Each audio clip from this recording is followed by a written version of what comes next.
But who are the dark ones, and what is it that makes them dark?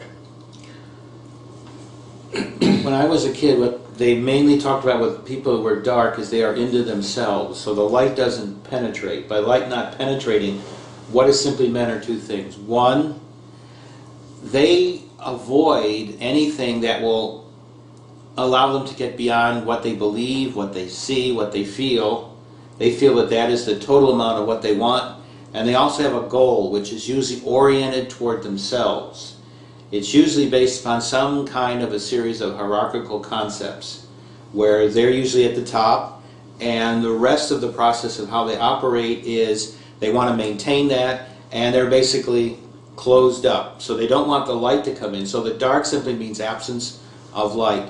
So they work on a series of concepts, of beliefs, and they use that to create those things that they believe are in their own best interest. So they are working, as I said then, toward self-interest, and they're working very, very much toward creating the world that they want. In other words, they take their reality and they work very hard to manifest it and to maintain it. Sounds like an eerie description of a politician. Well, they are the ultimate politicians. Their whole concept of reality is to create a reality that they want and to make everyone else believe that the reality that they want is the reality that you want. Okay, how does this connect with the Cabal? Well, let's begin with how they got here and why they are here and why they are continuing to do what they're doing, so to speak. They came here because in the beginning there was another group. Let's start out at the beginning of history, go back a little further than that. There's a fall of Atlantis. It's roughly about 13 millennia ago. After that, there was an opening because we had been reduced from being fully conscious beings to being limited conscious beings. Now let's take those terms and break them down. Fully conscious being means that you have a complete interaction between the world of spirit and the world of the physical.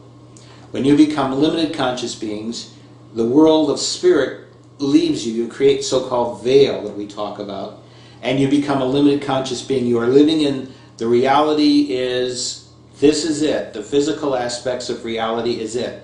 That's for the only real reality to them is the physical. Now, when that fall happened, one of the first things that then became obvious had to be done was, one, the people had to be told what happened to them and how to get back, or two, they could be manipulated.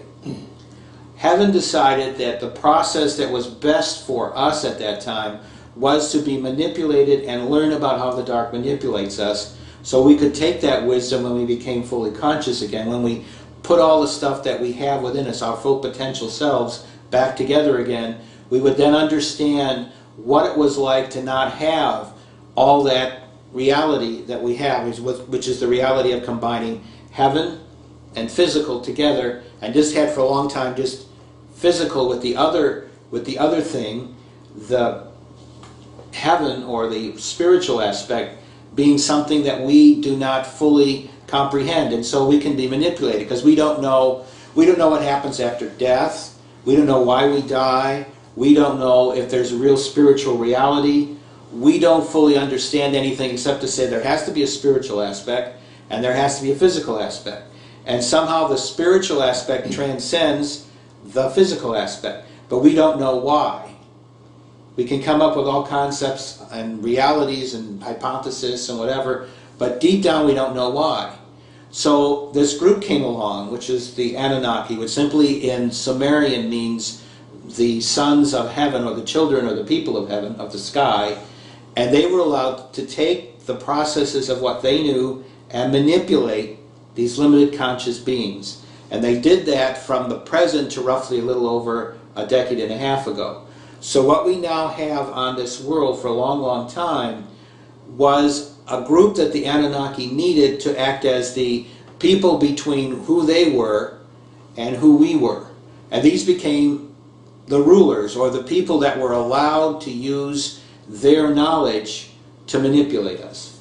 And this group is called by many, many names. It's called the Illuminati, the Illuminoids, the Power That Be, etc., etc., etc.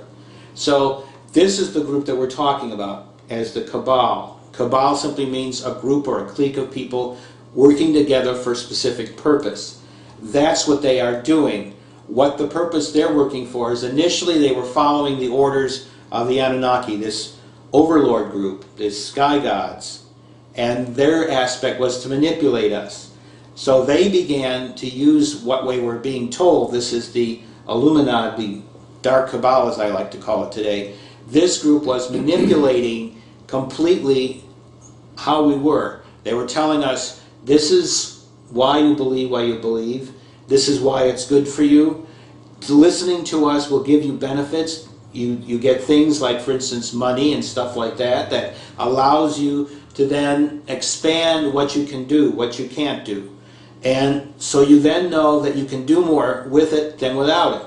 So money became very important. It became the key to power. It has had many different aspects. Another thing was, there are always going to be people that were equivalent to these gods, which are these Anunnaki, these sky gods, that would be directing you. And they made themselves into being one part of who they were, so-called divine rule. So when this went away, they then used other ways to manipulate people, because they knew the key to all of this was money, wealth, and power. These were the things that had been set up by the Anunnaki as the more important things in this society. That's because it's easier to manipulate people using those concepts. When you get rid of those concepts, then it becomes virtually impossible to rule people, to tell them what to do, or to deceive them, because they begin to see, they begin to feel, they begin to hear what they internally see as being right or wrong. And so, therefore, they need an overrider. So that's basically what the Dark Cabal has been doing for millennia. They've been setting us up and saying, well, this is the spiritual aspects you should believe in. These are the governmental aspects that can protect you and help you. If you do all of that, you can then work for us. You can get a job, you can get money, you can get more power, more aspects involved from that, and your life can be better for you and for your children. And so they began manipulating. And then they said, well, the way to really manipulate people and confuse them is war.